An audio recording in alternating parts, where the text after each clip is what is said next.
Início a nossa escola bíblica dominical deste dia 20 de agosto de 2023. Vocês são todos muito bem-vindos e quero acolher também as pessoas que estão já nos acompanhando pelas mídias sociais. Abra sua Bíblia comigo na primeira carta de Paulo aos Coríntios. Hoje eu quero trazer para vocês uma espécie de visão panorâmica desta importantíssima epístola de Paulo, primeiro aos Coríntios, capítulo 1. Vamos ler os 3 primeiros versículos do capítulo 1, de forma introdutória. 1 Coríntios, capítulo 1, versos de 1 a 3.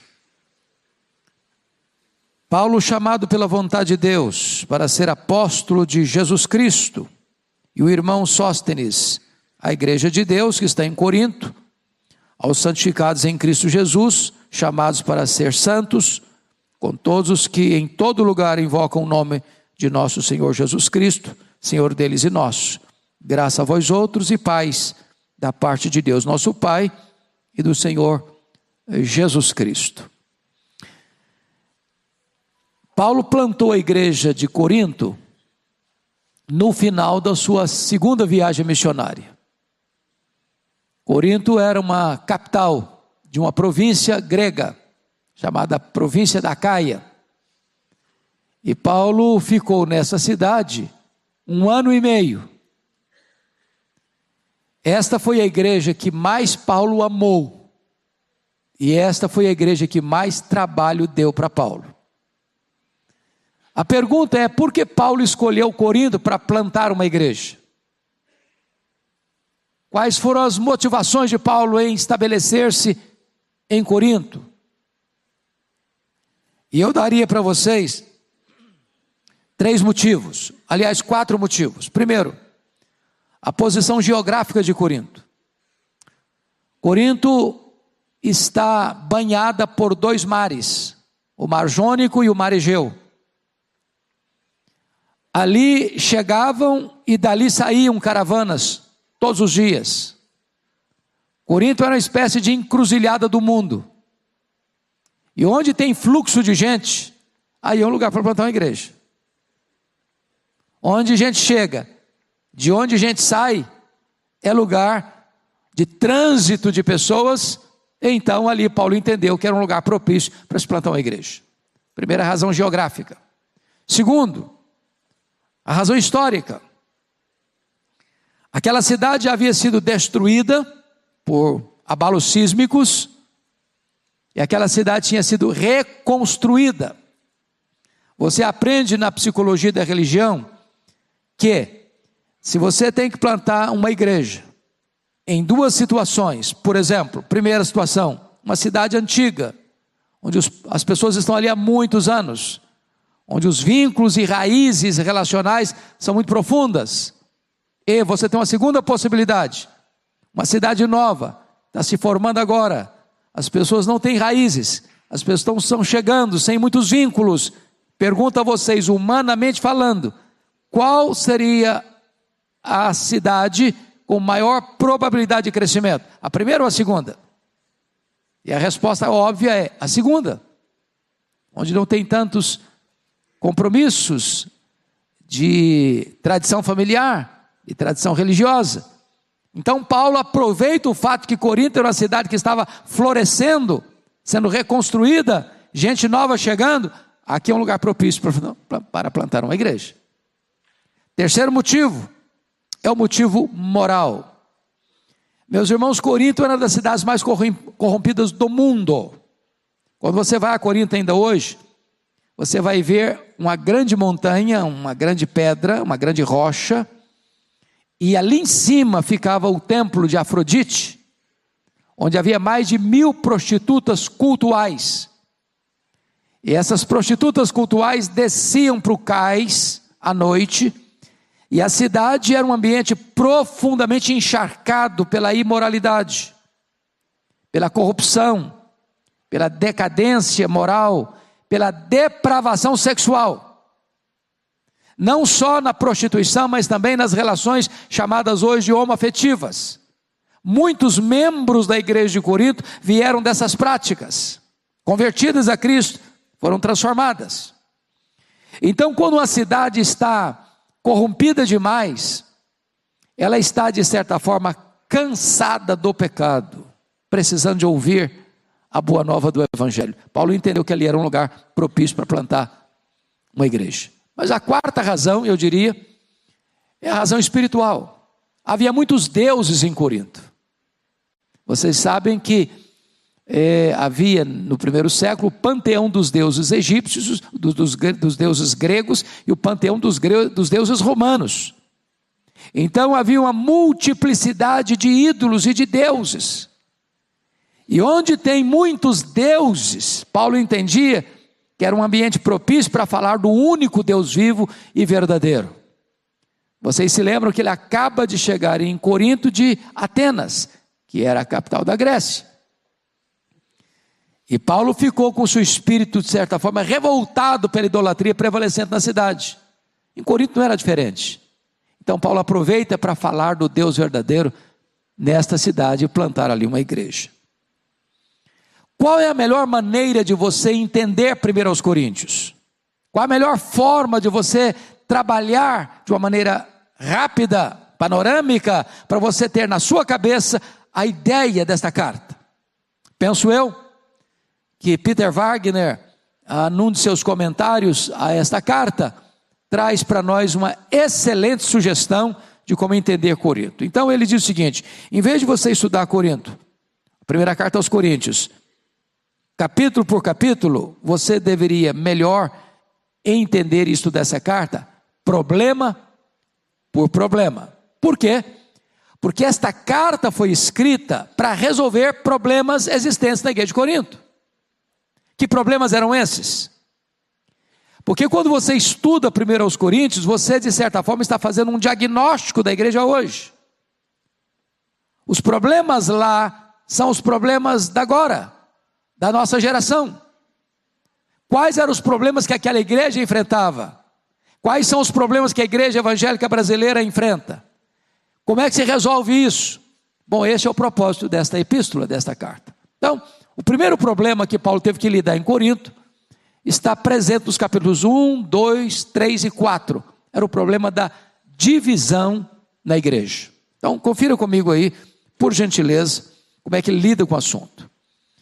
Ele começa a lidar com o assunto no capítulo 1, versículo 10. Olha aí. Rogo-vos, irmãos, pelo nome de nosso Senhor Jesus Cristo, que faleis todos a mesma coisa, que não haja entre vós divisões, antes sejais inteiramente unidos na mesma disposição mental e no mesmo parecer. Agora olha como é que ele vai abordar o problema no versículo 11. Pois a vosso respeito, meus irmãos, fui informado pelos da casa de Cloe, de que há contenda entre vós. Eu gosto dessa forma. Paulo não diz assim: andam dizendo por aí que tem divisões entre vocês. Alguém me falou, todo mundo está comentando. Esse tipo de abordagem não é boa. Todo mundo está comentando. Quem é todo mundo? Me dá o nome, me dá o endereço, me dá o CPF. Isso espalha boataria. Isso alarma as pessoas. Andam falando por aí. Quem está andando falando por aí? Quem é? Paulo estanca o problema na raiz. Olha, os irmãos da casa de Cloe. Então não tem boataria, não tem maledicência, eu estou dando a fonte. Estou dando a fonte. Isso, irmãos, vale para qualquer tipo de relacionamento. Não aceite esse negócio. Estão comentando, estão falando, todo mundo está falando, alguém está falando. Não aceite esse tipo de colocação, porque isso aí é para espalhar boataria e criar mais problema. Bom, qual era o problema então? Olha o versículo 12. Refiro-me ao fato de cada um de vós dizer: eu sou de Paulo, eu sou de Apolo, eu sou de Cefas, eu sou de Cristo. Então, a igreja de Corinto era pluripartidária. Quais eram os partidos que tinha na igreja? Primeiro partido, PLP, Partido Liberal de Paulo. Liberal aqui não é liberalismo não, tá? Liberal aqui era aquela pessoa que não estava preso a determinadas regras farisaicas. Então, o PLP. Segundo partido era o PFA, Partido Filosófico de Apolo. Apolo era um grande orador, era o cara do discurso. Terceiro partido era o PCP. Não é PCC não, tá? PCP, Partido Conservador de Pedro. Tinha um grupo de judeus na igreja. Não, nós somos partidários dessa posição mais conservadora do Pedro. E tinha lá o PCJ, Partido Cristão de Jesus. Então a igreja estava dividida entre esses 4 partidos. Como é que lida com isso? Cada um tinha o seu guru. Cada um tinha o seu chefe, o seu líder. Não, eu sigo essa ala. Não, eu sigo esta ala aqui. Não, eu sigo aquela outra ala. Não, eu sigo aquela de cá. Não pensem vocês que o PCJ era o melhor partido, não. O PCJ era o partido talvez exclusivista. Não, se você não joga no meu time, você não é crente. Se você não reza na minha cartilha, você não entra no céu. Isso é entendimento de seita. Só nós estamos certos. Está todo mundo errado. Só nós que somos fiéis. Então a igreja estava dividida. Como é que Paulo lida com isso? Ele pergunta no verso 13 assim: acaso Cristo está dividido? Foi Paulo crucificado por vós? Ou fosse porventura batizados em nome de Paulo? Ou seja, Paulo não admite que haja numa igreja o quê? Divisão. Sabe por quê? Porque Cristo não está dividido. Olha como é que ele vai tratar do assunto lá no capítulo 3. Ele vai dizer que divisão na igreja é sinônimo, ou melhor, é sintoma de 2 problemas. Primeiro, infantilidade espiritual. Segundo, carnalidade espiritual. Veja o capítulo 3.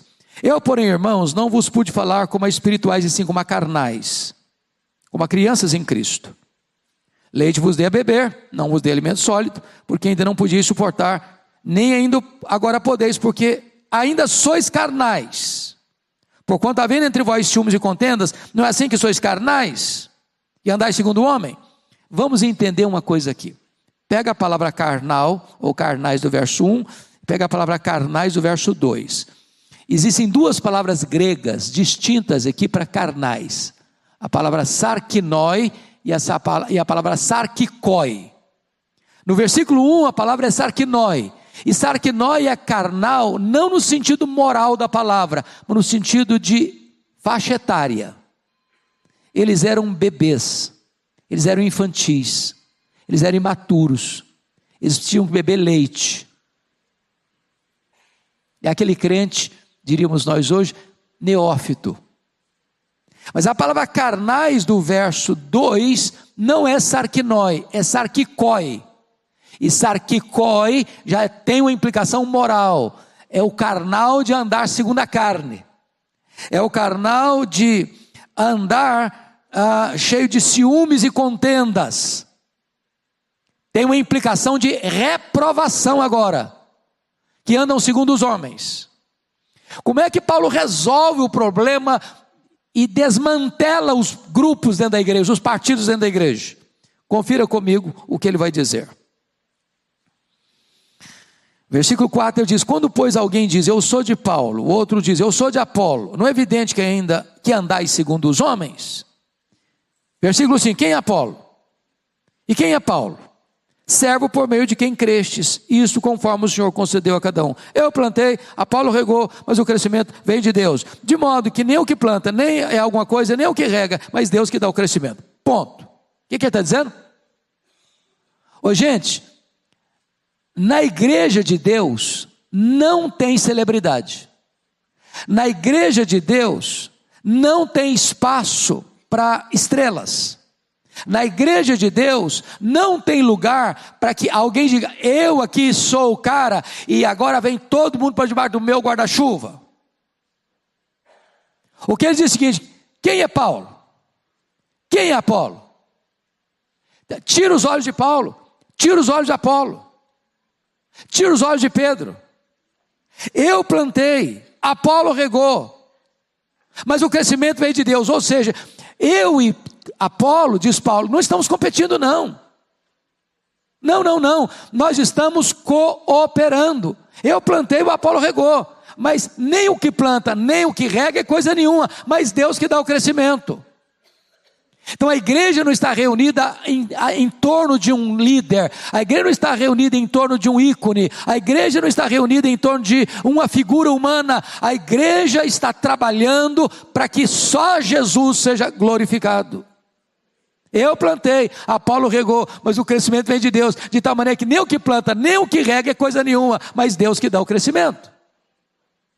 E Ele vai dar o golpe final contra a questão dos grupos, no capítulo 4, versículo 1. Olha aí comigo. Assim, pois, importa que os homens os considerem como ministros de Cristo e despenseiros dos mistérios de Deus. Versículo 2. Ora, além disso, o que requer dos despenseiros é que cada um deles seja encontrado fiel. Então vamos pegar essa ideia aqui. O que importa, Paulo diz, nós os líderes, Paulo, Apolo, Pedro, o que importa é que os homens nos considerem o quê? Como ministros de Cristo. E a palavra ministro, irmãos, é muito curiosa, porque ela é uma palavra pomposa na língua portuguesa. Não é verdade? Se você falar ministro no contexto político, de quem você está falando? Do primeiro escalão do governo. Se você falar ministro no contexto eclesiástico da igreja, de quem você está falando? Do pastor, da quem está na liderança. Mas a palavra ministro aqui não tem nada a ver com isso. A palavra ministro aqui, irmãos, é uma palavra muito curiosa no grego, porque havia 3 palavras para servo no grego. A palavra diáconos, é aquele que serve. A palavra doulos, que era a palavra para escravo, e a palavra huipereta. E huipereta é menor do que diácono, é menor do que escravo, do que doulos. Huipereta era o escravo condenado à morte, que deveria trabalhar até morrer. Eram os remadores das galés dos navios, lá dos porões, com os pés acorrentados, e tendo que remar. Estava condenado à morte, mas não vou matar você não, você tem um serviço a fazer ainda antes de morrer. Esse é o huipereta. E a palavra que Paulo usa para ministro aqui, não é diáconos, não é doulos, é huipereta. Ou seja, o que Paulo está ensinando é baixa a bola, porque na igreja de Deus só tem um que deve receber toda a honra, toda a glória e todo o louvor, e este é o Senhor Jesus Cristo. Então não há espaço para divisão na igreja de Deus. O segundo problema que Paulo aborda nesta carta é o problema da imoralidade na igreja e da necessidade da disciplina na igreja, no capítulo 5. Olha aí comigo. Já no versículo 1, ele diz assim: geralmente se ouve que há entre vós imoralidade, e imoralidade tal como nem mesmo entre os gentios, isto é, haver quem se atreva a possuir a mulher de seu próprio pai. Então o que tinha acontecido lá na igreja? Um rapaz tem relação sexual com a mulher do seu pai, não é com a sua mãe, com a sua madrasta. Paulo está dizendo que mesmo Corinto sendo uma cidade tão corrompida moralmente, nem lá fora esse tipo de pecado acontece. E aconteceu dentro da igreja.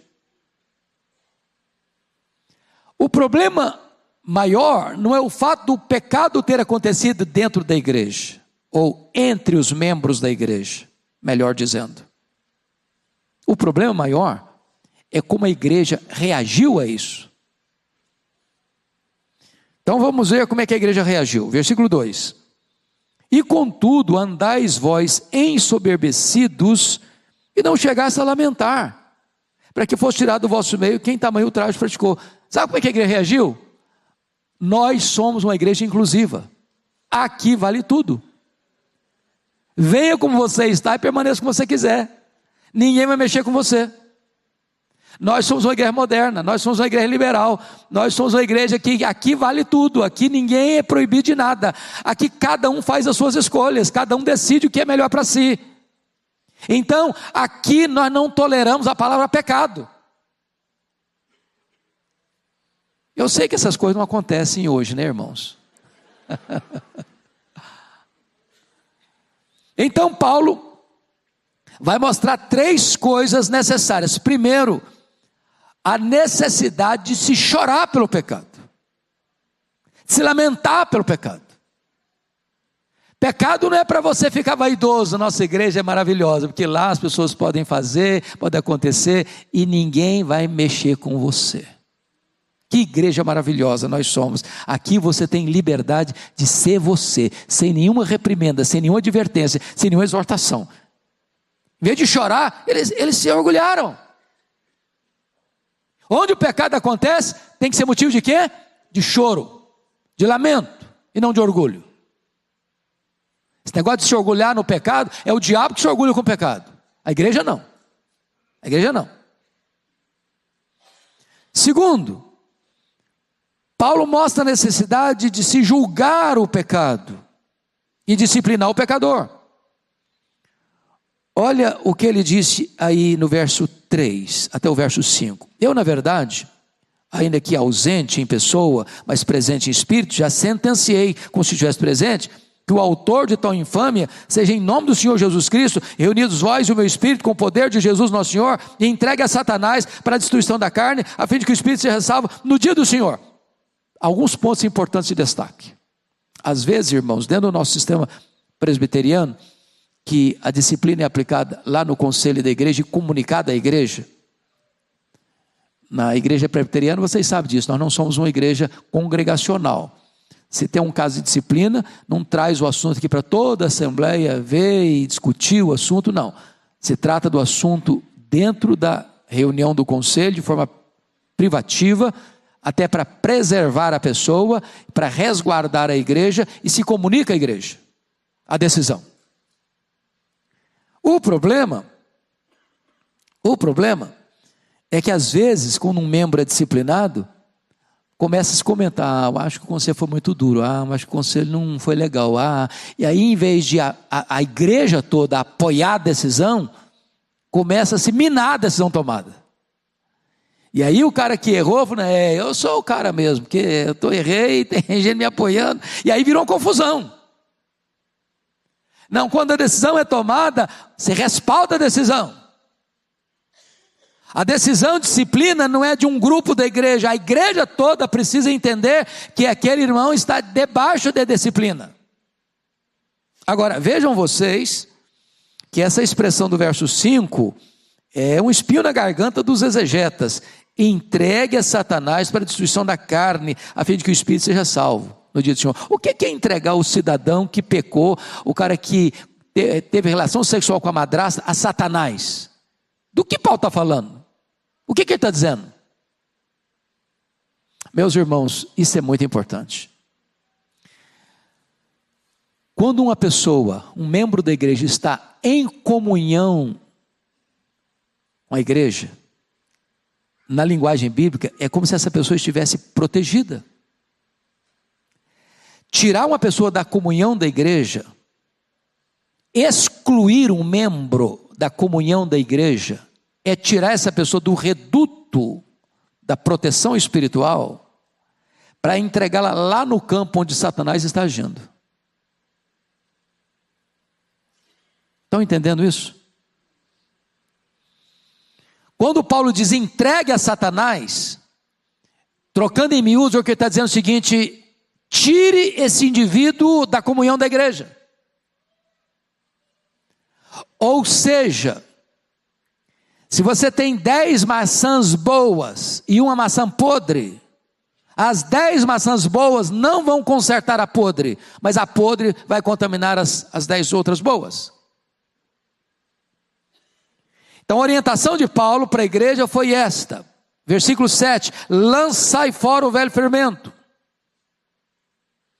Ele diz lá no finalzinho, versículo 13, os de fora, porém, Deus os julgará, expulsai, pois, de entre vós o malfeitor.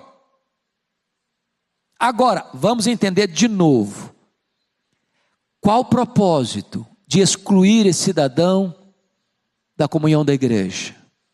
O que é disciplina eclesiástica? É jogar fora quem errou? É pisar no pescoço de quem errou? Não. Qual o propósito? Versículo 5, para que o seu espírito seja salvo. Ou seja, a não ser que o faltoso entenda a gravidade do seu pecado, se arrependa do seu pecado, se quebrante e se humilhe diante de Deus por causa do seu pecado, não tem como restaurá-lo. E se vocês perceberem, Paulo estava certo na maneira de orientar a disciplina, porque na segunda carta, ele começa a segunda carta mostrando a necessidade da igreja restaurar esse rapaz, porque ele se arrependeu, a perdoá-lo, a reintegrá-lo. Então disciplina na igreja não é punição.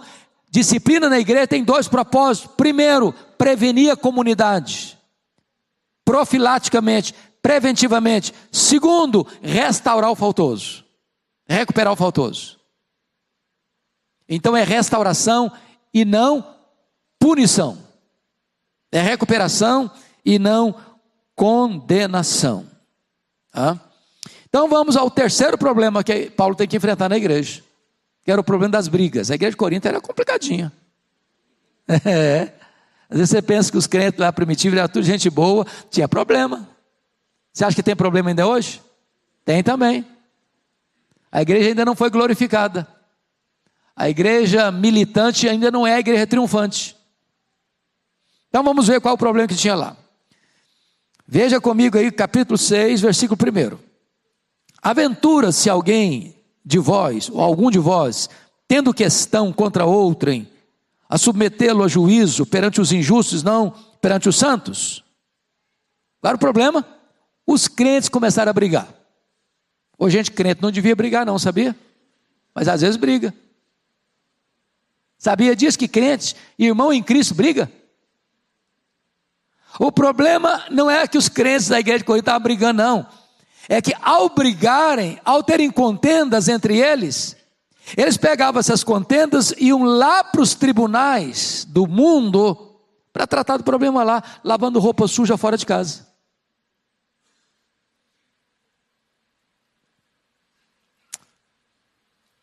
Não é sensato isso. Não é sensato isso. Então, como é que Paulo lida com isso? Paulo começa a dizer para a igreja: vocês não deveriam levar os problemas internos, domésticos, abrir as entranhas dos problemas da igreja lá nos tribunais do mundo? Primeiro, não sabeis, olha o versículo 2, ou não sabeis que os santos, ou seja, os crentes, hão de julgar o mundo? Olha o versículo 3, não sabeis que haviam de julgar os próprios anjos? Ou seja, quando um crente leva um problema dentro da igreja lá para os tribunais seculares, ele não está entendendo uma coisa: os crentes vão julgar o mundo, os crentes vão julgar os próprios anjos que caíram, os crentes vão assentar em trono para serem corregentes com o Rei da Glória, com o Juiz Supremo para julgar. E agora você está levando os assuntos da igreja para os pagãos definirem o que é certo e o que é errado dentro da igreja? Como é que vai fazer isso? Como é que resolve isso? Olha a sugestão de Paulo, olha a orientação de Paulo. Por favor, notem isso. Versículo 4, ele ainda continua dizendo: entretanto vós, quando tendes a julgar negócios terrenos, constituís um tribunal daqueles que não têm nenhuma aceitação na igreja. Para vergonha, versículo 5, vou-lo digo, não há porventura nem ao menos um sábio entre vós, para que possa julgar no meio da irmandade? Ô irmão, busca ajuda dentro da igreja. Resolva o assunto domesticamente. Isso é igual família, gente. Problema de família, você não leva lá para fora para expor seu marido, para expor sua mulher, para expor seus pais, para expor seus filhos. Resolva o assunto entre quatro paredes. Preserva a sua família. Proteja a sua família. Não estrague a imagem do seu cônjuge, dos seus pais, dos seus filhos, dos seus irmãos lá fora, não. Resolva o assunto domesticamente. Olha como é que ele lida ainda. Versículo 6, mas irá um irmão a juízo contra outro irmão, e isso perante os incrédulos? E ele dá o diagnóstico. Versículo 7, você leu o 7 comigo? Vamos ler juntos? O só existir entre vós demandas, já é completa a derrota para vós outros. Por que não sofreis antes a injustiça? Por que não sofreis antes o dano? Então veja bem, crente brigar é um escândalo. Já é derrota. Dois crentes estão lá se engalfinhando, já é derrota. Mas como é que resolve isso? Ninguém quer abrir mão. Eu estou certo, não, eu que estou certo. Aí Paulo diz o seguinte: você quer saber de uma coisa? Ceda. Abra mão. Sofra o dano. Dá um tapa de luva. Abra mão dos seus direitos. Não devolva ultraje com ultraje. Vença o mal com golpes de bondade. Pague o mal com o bem. Perdoe.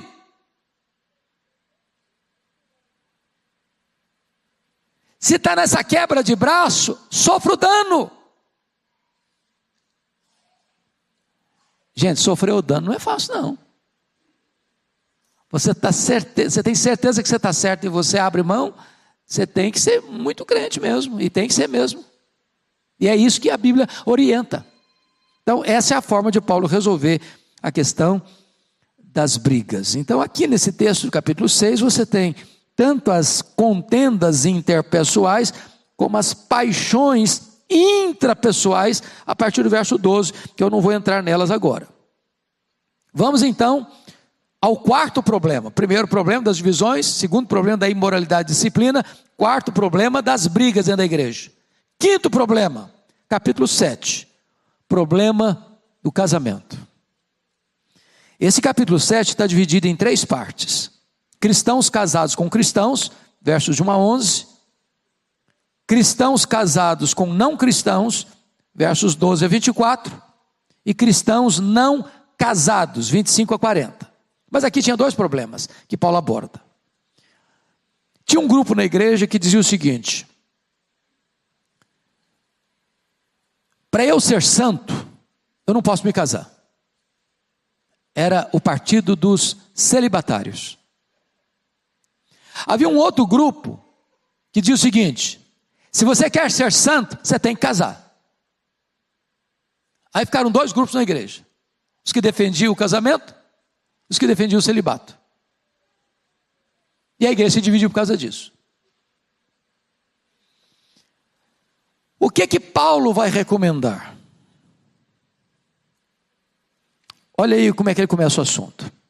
Quanto ao que me escrevestes, ou seja, ele tá respondendo a uma consulta da igreja. É bom que o homem não toque em mulher. E talvez diga: Paulo, não estou te entendendo. Você está contra o casamento? Não é isso não. Paulo está escrevendo num contexto de uma iminente perseguição que está vindo. Quer entender isso? Olha aí, versículo 26. Considero, por causa da angustiosa situação presente, ser bom para o homem permanecer assim como está. Estás casado? Não procure separar-te.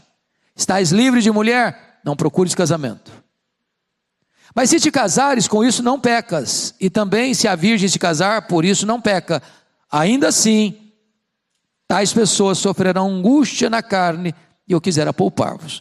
Então, quando ele está dizendo isso aqui no versículo 1, tem que entender: quanto ao que me escrevestes, é bom que o homem não toque mulher. Paulo não está fazendo uma opção pelo celibato em detrimento do casamento.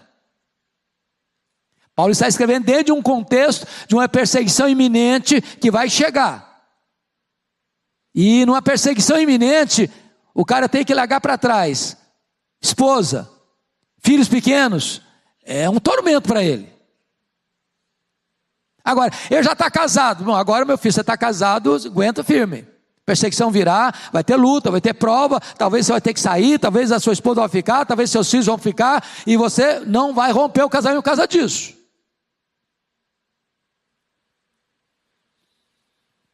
o que ele vai dizer na contramão dos celibatários. Por que, irmãos? Vamos entender por que está acontecendo isso aqui. Numa cidade promíscua, como Corinto, as pessoas, via de regra, têm a tendência de ir para os extremos. Vocês concordam comigo? Ir para os extremos. Então, o cara que viveu sempre uma vida imoral, depois que ele se converte, ele acha que está tudo errado, então agora nem sexo eu quero mais. Eu sou casado, mas também não quero fazer sexo, porque sexo é pecado. Porque na cabeça dele, toda a relação sexual que ele tinha era pecaminosa. Como é que Paulo trata disso? Olha o capítulo 7, verso 3. A resposta ainda, vamos pegar o verso 1 a 3 para vocês entenderem melhor. Quanto ao que me escrevesse, é bom que o homem não toque em mulher, mas por causa da impureza, cada um tem a sua própria esposa e cada um o seu próprio marido. O marido conceda à esposa o que lhe é devido e também semelhantemente a esposa ao seu marido. Então dizendo o seguinte: sexo é legítimo, é bom, é puro, é santo. O sexo antes do casamento é pecado, fora do casamento é pecado, mas no casamento é ordenança divina. Torna os dois uma só carne. Então, não pode existir no casamento essa ideia de que eu vou me abster do sexo porque quero ser santo. Não, você pode ser santo não se abstendo do sexo. Aliás, para ser santo, você não pode se abster do sexo se você é casado. Se você é casada. Versículo 4. A mulher não tem poder sobre o seu próprio corpo, e se o marido também, semelhantemente, o marido não tem poder sobre o seu próprio corpo, e se a mulher. Em outras palavras, não faça chantagem sexual no casamento. Não faça do sexo uma arma, porque a vítima pode ser você. Terceiro, olha o versículo 5. Não vos priveis um ao outro, salvo talvez por mútuo consentimento, por algum tempo, para vos dedicardes à oração e novamente vos ajuntardes, para que Satanás não vos tente por causa da incontinência. Então entenda isso aqui. Sexo fora do casamento é pecado. Sexo antes do casamento é pecado. Não ter sexo no casamento também é pecado. Se eu tivesse no igreja pentecostal, eu tinha escutado um glória a Deus agora.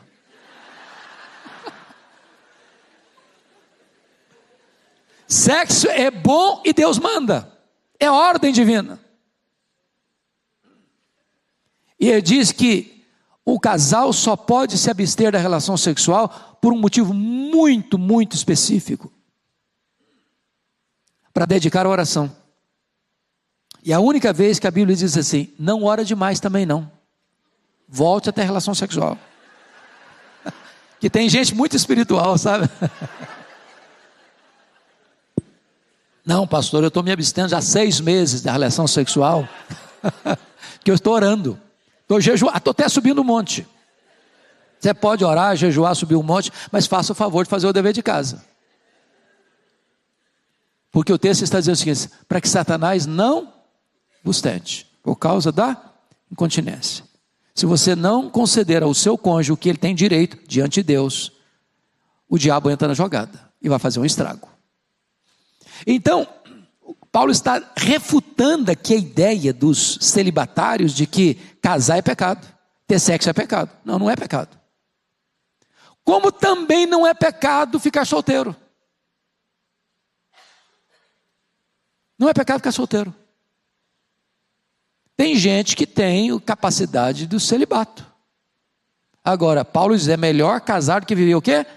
Abrasado. Se a pessoa não tem controle, se a pessoa vive abrasada, então, que se case. Por causa da impureza, cada um tem seu marido, cada um tem sua mulher. É assim que Paulo lida com esse problema dentro da igreja. Vamos a um outro problema que a igreja enfrentou. Então, o primeiro problema qual era? Divisão. Segundo problema qual era? Imoralidade e disciplina. Terceiro problema qual era? Briga dentro da igreja. Quarto problema qual era? O problema do casamento ou do celibato. Sexto, agora é o quinto. Quinto problema. Capítulos 8, 9 e 10. O problema da liberdade cristã. Olha comigo, por gentileza, o que ele vai dizer lá no capítulo 10, verso 23. Você leia comigo 10, 23, vamos juntos?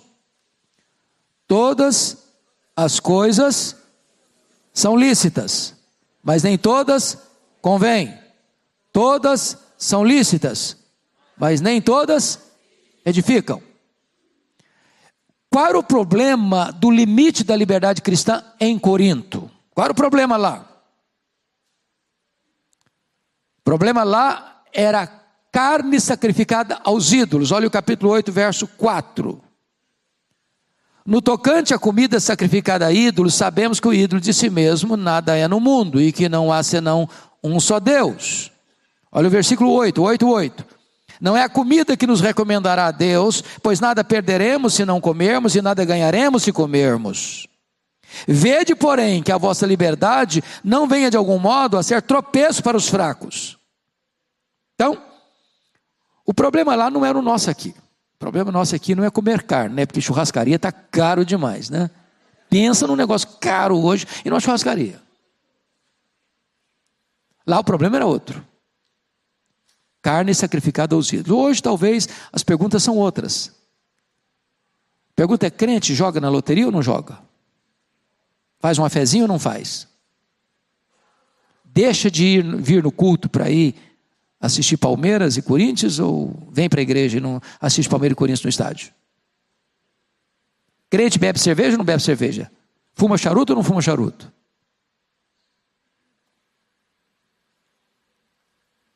Esse é o problema de hoje. Então onde você vai, então você não vai. O que pode, o que não pode? E o risco do legalismo é grande, né? O que é o legalismo? Não faça, não veja, não toque. E às vezes o crente parece ter um grande não na testa. O que é crente? Não, o crente é que não fuma, não bebe, não dança, não joga, não faz. Então parece que ser crente é um não na testa. E aí vira um legalismo pesado. Regras e mais regras, preceitos e mais preceitos. Eu gosto muito de uma máxima do Josué Rodrigues, quando ele diz o seguinte, que há diferença entre o não pode e o pode não. Né? O crente pode não. O não crente não pode. Você pega um cara que é viciado em cigarro, que fuma dois maços de cigarro por dia. Ele não para de fumar porque ele não pode parar de fumar, ele é viciado. Ele é escravo do cigarro. Você pega uma pessoa que é alcoolista. Ele tem síndrome de abstinência se ele não beber. Ele começa a tremer todinho. Ele não pode parar de beber porque ele é escravo da bebida. Você pega uma pessoa viciada em maconha, em cocaína. Ele não pode parar porque ele é escravo, ele é viciado. O crente pode beber? Pode, mas ele pode não beber. Ele pode fumar, mas ele pode não fumar. Você bota um papelote de cocaína perto dele, ele pode cheirar, mas ele pode não cheirar. Ele é livre, o outro é escravo. Agora, no que tange à nossa liberdade, até onde vai? Como não come carne sacrificada a ídolos? Como não come lá aqueles acarajés deliciosos? Ah, pastor, mas foi dedicado aos ídolos. Como não come? Paulo vai responder essa pergunta aqui. Quando é que um problema se torna, quando um problema é imoral, quando ele é moral, quando ele é amoral? Depende. O que é imoral, sempre foi imoral, é imoral e vai ser imoral. A sociedade está mudando todo dia, a Bíblia não. O que foi errado, continua sendo errado e vai continuar sendo errado também. O que foi certo, é certo e continuará sendo certo. Agora, um assunto que é amoral, que é comer carne, pode ser imoral, dependendo do contexto. Vamos ver 3 contextos em que uma coisa amoral torna-se imoral. Primeiro, capítulo 8, versículo 10. Olha aí comigo. Ele já alerta no verso 9, vede, porém, que esta vossa liberdade não venha de algum modo a ser tropeço para os fracos. É o primeiro exemplo. Porque se alguém te vir a ti, que és dotado de saber, à mesa, em templo de ídolo, não será a consciência do que é fraco, induzido a participar das comidas sacrificadas a ídolos? Então imagine o seguinte, lá tinha o templo de Afrodite. Lá tinha sacrifício todo dia. Aí um camarada que é pagão convida um cara que é crente. Fala, você não quer ir comigo lá um dia participar da nossa festa? As comidas lá são sacrificadas aos deuses, aos ídolos. Paulo diz, não vá, Não vá. Não vá. Lá na casa do ídolo, não. Lá no templo do ídolo, não. Porque se você for, um crente mais novo ver você lá, ele vai se escandalizar. E a sua liberdade não pode ferir a consciência do mais fraco. Segunda situação, onde uma coisa amoral se torna imoral. Capítulo 10, versículo 24 e 25. Ninguém busca o seu próprio interesse, se o de outrem. Comei de tudo que se vende no mercado, sem nada perguntar por motivo de consciência. Então, o que acontecia em Corinto? As melhores carnes eram sacrificadas aos ídolos lá no templo de Afrodite. Não se consumia toda essa carne lá. Parte dessa carne descia para o mercado, ia para os ganchos dos açougues. Aí a dona Maria ia fazer compra. Chegava lá no açougueiro, eu quero 1 quilo de carne. O açougueiro, dona Maria, tem uma carne aqui em promoção. E a melhor. Acabou de vir lá do templo do ídolo. Foi sacrificada aos ídolos. Dona Maria é crente. Paulo diz, dona Maria, não compre essa carne. Você foi informada que essa carne foi sacrificada aos ídolos, então não compre. Outra pergunta, e se a dona Maria não sabia que a carne era sacrificada ao ídolo? Comprou, assou e comeu, tem problema? Não tem problema. Macumba não pega em crente. Feitiço não é na sua casa. Agora, se você está sabendo, então não compre, então não coma. Terceira situação, onde uma coisa amoral se torna imoral. Olha aí o versículo 27 do capítulo 10. Se algum dentre os incrédulos vos convidar e quiser dizer, comei de tudo que for posto diante de vós, sem nada perguntar por motivo de consciência. Porém, se alguém vos disser, isto é coisa sacrificada a ídolo, não comais, por causa daquele que vos advertiu e por causa da consciência. Então, crente tem amigos não crentes, certo? Certo. Certo. Você deve fazer amizades com gente que não é crente, até para você testemunhar. Então vamos imaginar que o seu vizinho, que não é crente, convida você para um jantar. Você vai. E não fica bisbilhotando também não. E aí, essa carne veio de onde? Não, para com isso. Para com isso. Tem gente que fica lá fazendo um diagnóstico primeiro da origem da comida. Né? Você lembra quando surgiu essa questão de nova era, virou uma loucura. Virou uma loucura. Coca-Cola é do diabo, então ninguém toma Coca-Cola. Aliás, não devia tomar mesmo. Né? Brincadeira. Então ele disse, está posta a mesa, coma de tudo. Não pergunte não. Coma bem, coma tranquilo. Agora, imagine o seguinte, que o seu vizinho te convidou, diz, olha rapaz, eu te convidei aqui, e aqui eu quero dizer que tem uma carne muito especial.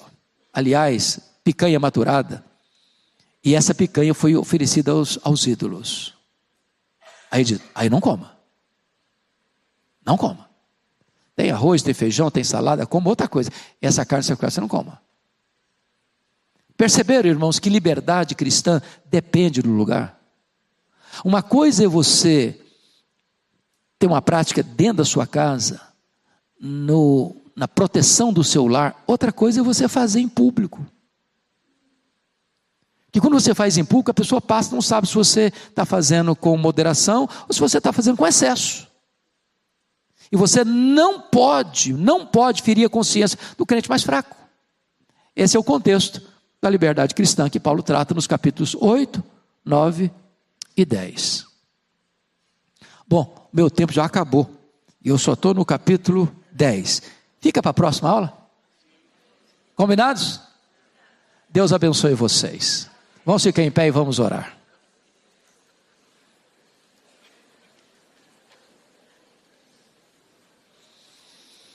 Querido Deus, nossa gratidão pela Tua palavra. Nossa gratidão porque ela é a verdade. E nossa gratidão porque ela não só lidou com os problemas do passado, mas ela lida com os problemas do agora. Ela lida com o nosso coração. Te pedimos sabedoria para vivermos neste mundo e nesta geração. para vivermos de maneira justa, piedosa e sensata. Oramos em nome de Jesus. Amém. Deus abençoe, queridos, até daqui a pouquinho no culto das 11.